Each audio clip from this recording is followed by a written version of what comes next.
mereka akan datang rijalan berjalan kaki, wa ala kulli dhamir, naik unta yang kurus, ya'tina min kulli fajjin amiq, mereka akan datang walaupun dari lembah yang sangat dalam. Lembah yang sangat dalam, dataran bumi yang paling jauh. Ada orang bilang paling jauh itu Jepang, paling jauh itu Korea. Betul, tak salah. Tapi paling jauh yang rakyat muslimnya paling banyak itu adalah Indonesia. Banyak ulama mengatakan datang mereka dari lembah yang paling jauh itu sebenarnya mengisyaratkan kepada Indonesia. Kita bukan Arab, kita bukan Persia, kita bukan India. Kita adalah orang yang paling jauh, yang nenek moyang kita tidak berjumpa dengan Nabi SAW. Orang Afrika nenek moyangnya ketemu dengan Nabi, Bilal bin Rabah. Orang Romawi nenek moyangnya ketemu dengan Nabi, Suhaib Ar-Rumi.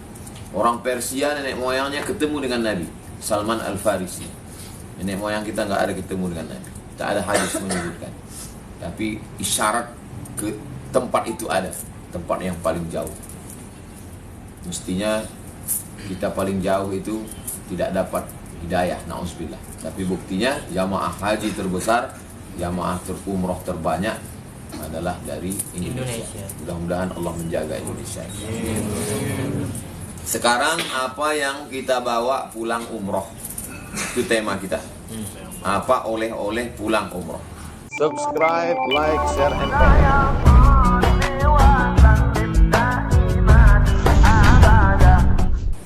Pejamkan mata, sudah terbayang celak, henna, korma, onta, boneka kambing. Itu semua hadiah bagus. Kita disuruh berbagi hadiah, tahadu tahabu. Kalau kamu berbagi hadiah, kamu akan berkasih sayang. Silakan beli hadiah, nggak salah. Tapi hadiah itu habis. Hadiah yang tidak habis adalah yang pertama, selama kita di sini terbiasa bangun malam. Itu hadiah yang termahal. Di tempat kita mungkin kita susah bangun malam. Tapi di sini insya Allah ada yang bangun jam 2, ada yang jam 3, ada yang jam 4. Ada juga yang hampir azan sholat di pelataran hotel. Itu semua bangun malam itu prestasi. Makanya tidak semua orang bisa siap bangun malam. Tapi kalau sedang umroh, insya Allah. Orang yang payah bangun malam di Indonesia, waktu umroh pasti bangun. Kenapa? Enggak enak sama kawan. Semuanya udah bangun. Masa kita enggak? Ketahuan betul setan kita besar. Itu paling enggak lawan-lawan. Nah, jadi yang udah terbiasa itu di Madinah 5 malam, di sini 5 malam, nah itu dijaga terus supaya tetap bangun lawan-lawan. Nah, jadi yang udah terbiasa itu di Madinah 5 malam, di sini 5 malam, nah itu dijaga terus supaya tetap bangun malam. Bangun malam ini banyak orang sudah setel jam tapi tak bangun malam. Tapi selama di sini kita sudah. Makanya kata pepatah, Allah bisa karena biasa. Jadi kalau tidak direnungkan makna hikmahnya ini, datang naik pesawat sampai masuk hotel, makan, jalan-jalan, mutar-mutar, lari-lari, belanja, pulang. Apa sebetulnya hikmah dari perjalanan ini? Tapi kalau kita renungkan adalah proses pembiasaan diri untuk bangun malam. Yang sudah bangun malam makin yakin, yang belum bangun malam sudah mulai dan tinggal melanjutkan, mudah-mudahan istiqomah. Amin. Kalau bapak berangkat istrinya belum, bangunkan istrinya nanti setelah sampai. Kalau ibu berangkat bapaknya belum, bangunkan suaminya. Bapaknya ibunya sudah berangkat sama-sama, maka insya Allah jaga saling istiqomah. Yang belum punya bapak, pulang ketemu bapak yang soleh, yang membangunkan. Rahimallahu mra'an, Allah merahmati seorang suami, ayqadha ahlahu, yang membangunkan istri. Wa rahimallahu mra'atan, Allah merahmati seorang istri, ayqazat zawjaha, yang membangunkan suaminya. Nah, jadi tidak selamanya suami membangunkan istri. Ada juga yang istrinya membangunkan suami. Sampai mati suami itu nggak bangun-bangun. Tapi dia tetap istiqomah membangunkan. Begitulah kebaikan dia. Nah, jadi proses bangun malam ini, saya termasuk yang payah untuk bangun jam 2 karena pulang tausiah jam 12. Jadi kalau bangun jam 1 jam 2, jadi paling tidak bangunnya kalau waktu Indonesia Barat Riau 1 jam sebelum azan subuh. Jadi kalau azan subuh di Riau jam 5, bangun jam 4. Pak Ustadz, kalau saya bangunnya 15 menit sebelum azan subuh masih bisa tahajud. Penting banget. Karena waktu tahajud itu dari azan Isya sampai menjelang azan subuh. Adapun jam 2 malam itu adalah waktu terbaik, waktu afdal. Bukan berarti kalau tidak dapat waktu afdal tidak sama sekali. Itu oleh-oleh yang pertama, bangun malam. Doakan mudah-mudahan yang ceramah ini juga bangun malam. Amin. Sampai pas ceramahnya berapi-api. Saya usahakan bangun malam. Selama bangun malam di Madinah, di Makkah, tidak satu malam pun saya yang tidak mandi, pasti mandi. Karena memang itu amalan saya dari dulu. Walaupun terlambat, cepat mandi. Karena setelah mandi itu kita fresh, segar. Jadi kalau ditanya minum suplemen, enggak. Karena dokter ngasih tahu saya jangan minum suplemen. 20 tahun akan datang hancur buah pinggang. Saya dikasih tahu. Jadi apa resepnya Ustaz? Bangun malam mandi. Buah kita segar. Yang kedua, setelah bangun malam, apa yang kita biasakan di sini? Memperbanyak sholat sunnah. Cobalah tengok orang di Masjidil Haram itu. Tegak, ruku, sujud. Tegak, ruku, sujud. Karena kalau kita itu nggak berhenti-berhenti. Pas ditanya sholat apa Pak? Saya pun nggak tahu. Jadi kalau masuk malam, sholat sunat tahiyatul masjid, sholat sunat wudu, sholat sunat taubat, sholat sunat tahajud, sholat sunat hajat, sholat sunat witir. Masih ada waktu kosong, sholat sunat mutlak. Jadi membiasakan sholat sunat ini bagus sekali. Karena selama di sini kita banyak waktu kosong. Jadi waktu kosong itu mau jalan belanja kaki sakit, hati juga sakit. Jadi bagus banyak sholat sunat. Kalau kebetulan masuknya pagi, sholat sunat tahiyatul masjid, sholat sunat wudu, sholat sunat taubat, sholat sunat duha, sholat sunat hajat. Yang kita jarang sholat sunat setelah subuh. Biasanya habis sholat subuh, sholat jenazah, nggak ada sholat ba'diyah, langsung pulang ke restoran makan. Nah, jadi sholat sunat ini kita jaga, diperbanyak, dijaga. Saya mengamalkan diri sendiri, saya paksakan diri saya. Saya selalu ulang dalam ceramah supaya ketika nanti saya tidur malam, hai Abdul Somad, kan kamu yang ngomong ini, masa kamu nggak mengamalkannya? Jadi kalau bangun malam, sholat sunat wudu, kalau tidak di masjid, kalau ke masjid sholat sunat tahiyatul masjid dulu, habis itu sholat sunat wudu, habis itu sholat sunat taubat, habis itu sholat sunat tahajud, sholat sunat hajat, sholat sunat witir. Sujudnya kita di sini lama sekali, merasakan nikmat sujud. Mungkin di Indonesia kita sujudnya cepat, karena imamnya juga cepat. Imam Valentino Rossi. Sini kita sujud lama, kita menikmati sujud. Nah, jadi itu kita pertahankan ini, memperbanyak sholat-sholat sunat. Ada orang tidak sanggup sholat sunat tegak. Habis sholat sunat duduk dulu, zikir dulu. Habis sholat sunat baca Quran dulu. Habis itu baru sholat sunat lagi. Gak apa-apa. Ada yang sholat sunat dulu, sholat sunat, baru duduk. Sampai zikir tertunduk. Rupanya tertidur. Enggak masalah. Selama tidak bersandar, selama tidak terlentang, wuduknya tak batal. Walaupun keluar air liur. Walaupun ngorok, selama duduk di lantai, tak batal. Selama tidak bersandar.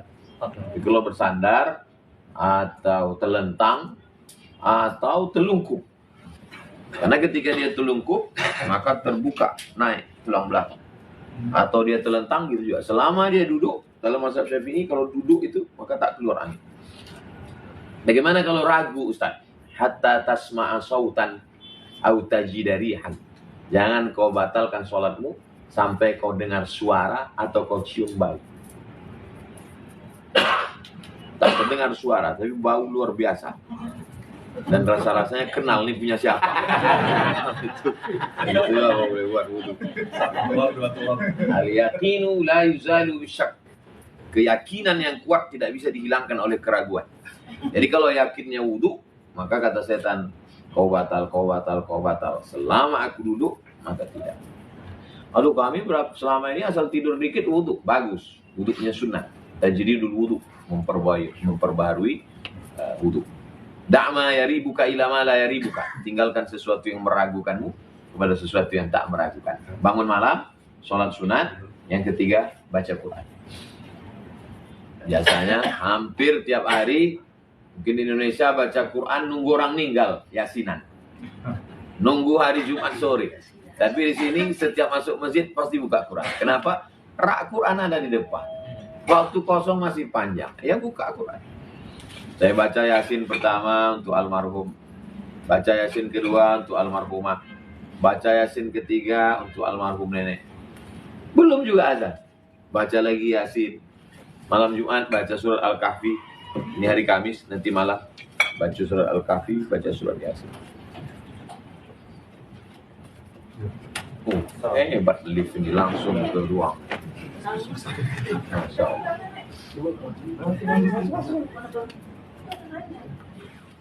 Jadi nggak apa, anggap aja lompat pagar. Laki-laki aja Pak. Laki-laki di sana kami juga Perempuan di situ kan. perempuan di sana Lewat lift. izinkan saja nggak apa-apa ya Allah. Membaca Quran paling bagus dari awal hingga akhir khatam. Ke guru dibacakan. Kalau belum membacakannya ke guru, nanti pulang belajar. Dibacakan dari Al-Fatihah sampai ke An-Nas, khatam. Lalu kemudian kalau tidak sanggup, baca pilihan-pilihan. Surat Al-Muluk, surat Al-Kahfi, surat Yasin. Yang lebih pendek Pak Ustadz, Al-Fatihah. Yang lebih pendek Pak Ustadz, Kulhu. Yang lebih pendek lagi Pak Ustadz, mati aja. Sudah pendek kali itu udah. Kulhu 3 kali. Innaha la ta'dilu sulusal Quran. Jadi jangan sampai tidak membaca Al-Quran. Di rumah kalau bisa MP3 Quran. Di sini itu indah sekali. Syekh Mu'aikli, Syekh Bandar Balila, di Makkah Syekh Huzaifi. Jadi kita menikmati bacaan Quran itu, Masya Allah. Nikmat. Sholat subuh tadi, sholat isya, panjang-panjang tuh bacaannya. Nah jadi itu, kenikmatan itu nanti sebelum pulang, cari di toko buku yang ada jual CD, mana Imam Masjidil Haram. Lalu kemudian MP3 kita, kalau kita tulis di Google, MP3 atau video, tulis Syekh Bandar Balila, Syekh Mu'aikli, Syekh Huzaifi, Syekh Su'un Syurem. Maka itu insya Allah pulang kita yang selama ini lagunya metal, dangdut, koplo, setelah itu berubah. Alhamdulillah Pak Ustadz, CD-CD dangdut udah saya infakkan semua. Diinfakkan, dibakar, dihancurkan semua. Ganti jadi MP3 Quran. Tapi anak-anak kan mau nonton kartun di rumah. Anak saya nonton kartun juga, nonton Upin Ipin juga. Tapi suaranya saya kecilkan. Suara kartunnya itu dikecilkan. Yang dibesarkan suara speaker Quran. Jadi anak-anak tetap nonton, tapi telinganya tetap mendengar Quran. Dari sejak dalam kandungan sampai sekarang tak boleh non-stop terus jadi. Jadi dibiasakan. Wa idza quri'al Quran, kalau Quran dibacakan fastami'u, dengar. Masuk ke otak, masuk ke mata, masuk ke telinga, masuk ke jantung, masuk ke hati, mendarah daging dia dalam. Saudara kita yang sedang koma di rumah sakit, dengarkan MP3 Quran, speaker Quran, baca. Untuk menenangkan hatinya. Walladzi anzalas sakinata, Allah yang menurunkan ketenangan fi qulubil mu'minin. Turunnya ketenangan itu dengan bacaan Quran. La'allakum turhamun, turun rahmat Allah. Bangun malam, sholat sunat, baca Quran. Yang keempat adalah yang biasa kita lakukan di sini, tidak pernah tinggal sholat berjamaah. Tak pernah. Cobalah hitung sendiri. Yang tinggal nggak usah ngaku. Nggak pernah tinggal. Kalaupun tinggal kloter pertama, kloter kedua. Maka jangan heran ada orang Indonesia pulang ngaku di rumahnya, saya jadi imam di Masjidil Haram. Enggak heran. Rupanya terlambat masuk masjid, habis itu didorong kawannya jadi imam, dia maju. Jadi imam Masjidil Haram. Tapi nggak pernah meninggalkan sholat berjamaah. Walaupun di depan hotel, walaupun di atas, walaupun di lobi, tentang sajadah, sholat. Tak pernah kita meninggalkan sholatnya. Kenapa? Sayang. Rasa sayang tinggal itulah kita bawa pulang. Jangan sampai tinggal. Dulu sahabat Nabi, kalangan salaf, kalau mereka tinggal sholat berjamaah, tinggal takbiratul ihram, takziah berduka citanya 3 hari. Kalau ketinggalan sampai salam, sampai masjid orang sudah salam, 7 hari berduka cita. Jadi kita juga di sini hampir nggak pernah ketinggalan takbiratul ihram. Datang, kalau subuh datang jam 4, ada yang jam 3, ada yang jam 2. Kalau maghrib datangnya jam 5. Kalau zuhur datangnya jam 11. Ada yang lebih cepat daripada itu. Nah, itu semua dibela-bela. Bahkan ada sebagian orang merasa kalau nggak sholat, melihat Ka'bah nggak afdal. Jadi tiap hari turun ke bawah. Almarhumah mak saya dulu, kalau dia umroh haji, nggak mau sholat yang ngadap dinding, mesti ngeliat Ka'bah. Setiap sholat dia mesti turun ke bawah. Jadi kalau saya ajak, nggak mau. Aku kalau nggak ngeliat Ka'bah nggak tak sholat. Di sini aku bisa ngeliat. Di kampung membayangkannya aja susah. Di sini bisa tengok Ka'bah. Sekarang payah kita kalau mau turun mesti pakai ihram. Apa boleh buat, pakai ihram lah. Anggap aja pakai helm. Pemeriksaan polisi. Jadi niatnya niat pakai ihram, niatnya niat pakai helm. Karena kita nggak sedang ihram. Nah, bagi yang mau memuaskan diri dengan ibadah, sholat berjamaah tidak tinggal. Yang terakhir, yang keempat, yang kelima adalah bangun malam, sholat sunat, baca Quran, sholat berjamaah tidak pernah tinggal. Nah, ini yang terakhir, yang kelima, silaturahim nggak putus. Kadang di tempat kita banyak putus. Di sini saya duduk sini sebelah orang Indonesia, sebelah sini orang India. Orang India itu tak ngomong apa, tapi mereka silaturahim.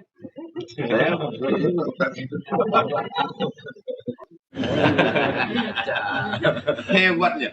Di tempat kita sama-sama orang Indonesia, sama-sama orang Batak, sama-sama orang Jawa, sama-sama orang Melayu. Nggak ada silaturahim. Di sini beda suku, beda kulit, bisa mereka silaturahim.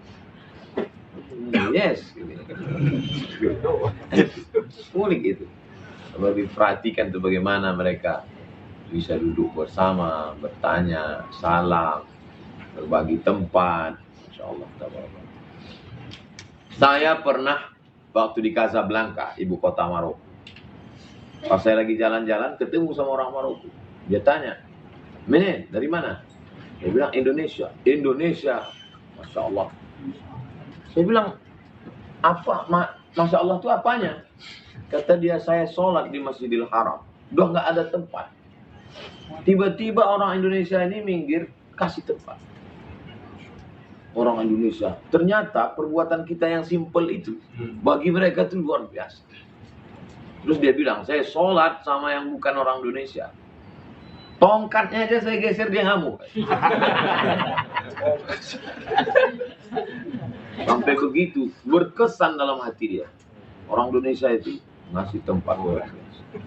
Dan memang Indonesia itu subur sekali. Semuanya bertumbuh kembang. Semua dikasih tempat. Perampok dikasih tempat.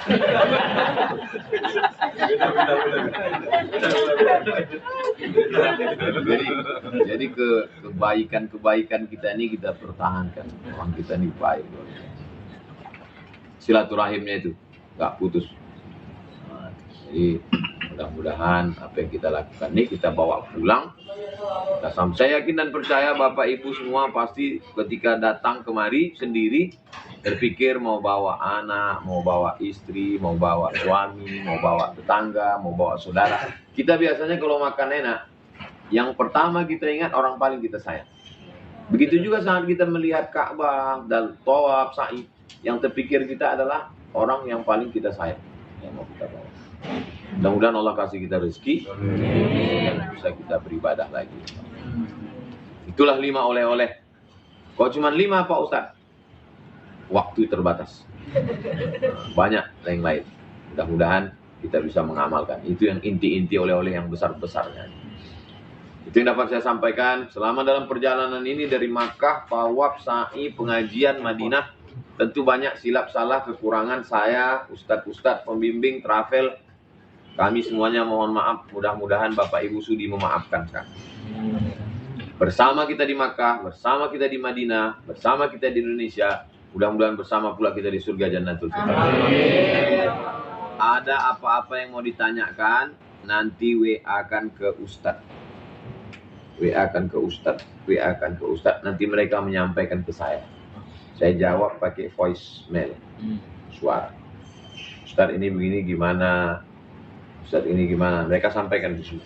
Saya jawab. Saya kadang sedih jalan tuh jawab aja. Ustadz minta nama anak, alhamdulillah. Yang nggak bisa ngasih nama istri aja.